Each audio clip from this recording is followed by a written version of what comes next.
I believe in the inspiration of Scripture. I believe in the infallibility of Scripture, that the Bible is completely true. Everything that it says is factual.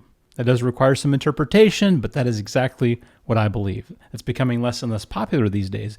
At the same time, what I also want to say is that not every single thing in the Bible is true.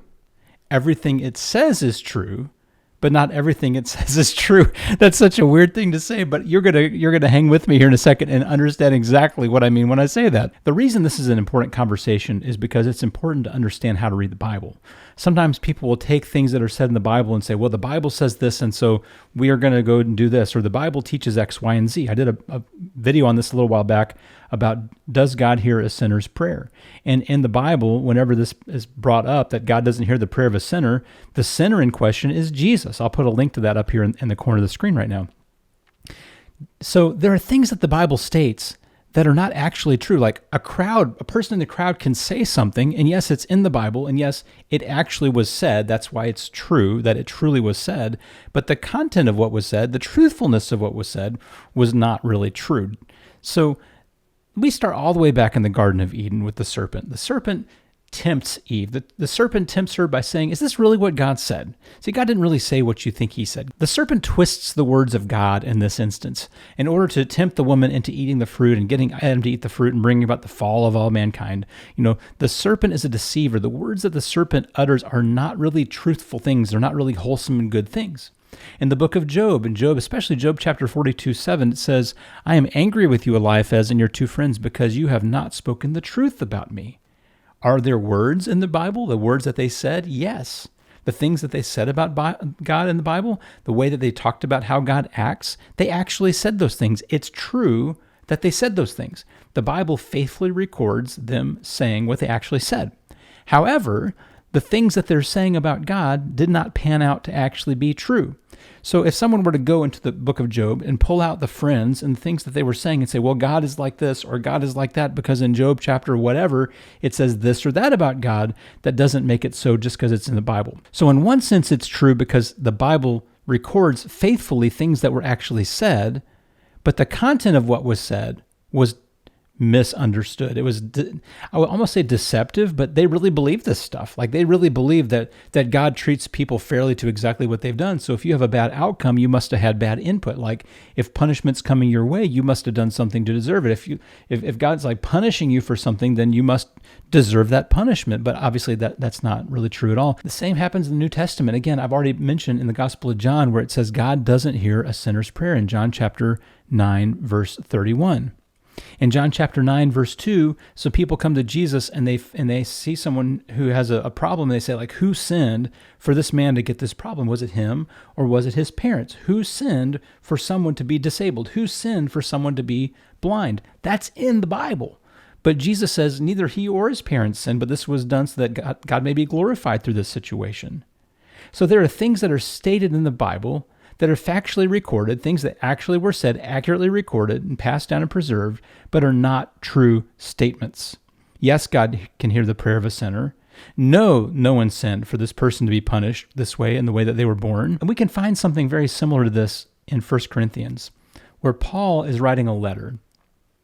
And this is just very important for us to understand as we read the Bible, what it is that we're reading. Paul is writing a letter that's going to be sent through basically courier to the congregation in Paul's absence. Like these are the things that Paul would say to them if Paul could be physically present. And so Paul has to do a couple of things in the way he writes letters to address the fact that he's not going to be able to pick up the phone and answer questions. What Paul does is sometimes the things that Paul is stating, he is anticipating objections that they're going to raise, and he states their objection, and then he addresses their objection, right? And what he's doing is he's saying, like, if I were there, you probably would object like this, and then I would say that. That's like in Romans 6:1, where it says, shouldn't we go on sinning so that grace may increase? That's in the Bible. Go on sinning so that grace may increase. It's somewhat as a question, but it's kind of stated like maybe this is a good thing to do. But that's Paul making an anticipated argument that he thinks the Roman Christians might make based on what he's been saying in Romans 1-5. And then the next thing he says is, may it never be, this should never be this way. In Greek, me gonoito, may this never be the case that we would go on sinning to increase grace. In 1 Corinthians, Paul does this on several occasions. He does this in chapter 6, verse 12, where there's this crazy line in the NIV and other translations that say something like, I have the right to do anything. I think the 84 NIV said, everything is permissible for me. And then Paul says, but not everything's beneficial. I did not understand that for a long time. I'm like, Paul said everything's permissible? Everything's permissible, but not everything's beneficial. So, Paul, are you saying like God would allow you to do anything, but not all the things that you would do bad have a good benefit? Like, that makes zero sense, because we know not everything's permissible. And see, the great difficulty is when they wrote in the original languages, when they wrote in Greek and Hebrew, they didn't have the kind of punctuation that we have to differentiate something that Paul is saying versus something he's quoting people in Corinth or people in Rome to say. A very legitimate question to ask in light of what's being taught, and Paul is clarifying to make complete sense that, like, you might say this, but here's what I would say back, and then he makes his argument. Like in Romans 6, should we go on sinning so that grace may increase? You might say something like that, and then I would say, don't you know that all of you who were baptized into Christ were baptized into his death? So you've been crucified to that, you have died to that way of thinking and that way of living. How can you live in it any longer, he would say in Romans chapter 6. So Paul didn't have the benefit of quotation marks. He makes a statement, and their sentences just go word after word after word after word after word, like a run-on sentence of like letters all just kind of jammed together. No quotation marks, no periods, no question marks. You have to ascertain from the text what he's quoting or who he's quoting or which things he's just saying just himself and that he actually is teaching. Paul is not teaching in 1 Corinthians 6:12 that every single thing that a Christian could possibly do is actually permissible. It just happens to not be beneficial. The New American Standard says, all things are lawful for me, but not all things are profitable. All things are lawful for me, but I will not be mastered by anything. Now let's tease that apart when you think of it in terms of the Corinthians' arguments of what he thinks they may say. Or maybe Paul actually got a letter from them stating some of these things, and he's quoting it back to them and then addressing what they said. So maybe they say, all things are lawful to me. And then Paul says, but not everything's profitable. You know better than that. And then maybe they said, well, all things are lawful for me. Again, he quotes that, and then he says, but I won't be mastered by anything. You can't have an attitude like that, because an attitude like that will master you, and you're not to be mastered by anything or anyone except for Jesus Christ. So don't go about thinking everything's permissible for you, because it's going to wreck you. The same thing happens in 1 Corinthians chapter 7, verse 1, where Paul is talking about marriage. And he says this very directly. He says that he's received a letter from them. He says, now for the matters that you wrote about. And the NIV puts this in quotes. It's good for a man not to have sexual relations with a woman. Okay? Well, if you're married, that needs to happen. And so they're going into what's called asceticism. The Corinthians are falling into a false teaching that says you need to deny yourself food or drink or sexual interactions with your spouse and things that are perfectly healthy in order to better your spirituality, this kind of uber piety that they are to have. And he's saying, no, you wrote this. He says, but since sexual immorality is occurring, each one should have sexual relations with his own wife, and each woman with her own husband, verse 2. The husband should fulfill his marital duty to his wife, and likewise the wife to her husband. He's saying what you said is not good, that it's not good for a man to have sexual relations with a woman, or in Greek it could be with his wife. Another thing we see, again, is just when untruths are spoken. Ananias and Sapphira in the book of Acts. They come and they say, we've sold property and this is all the money we got for it. That's not true. It's in the Bible, but it's not true.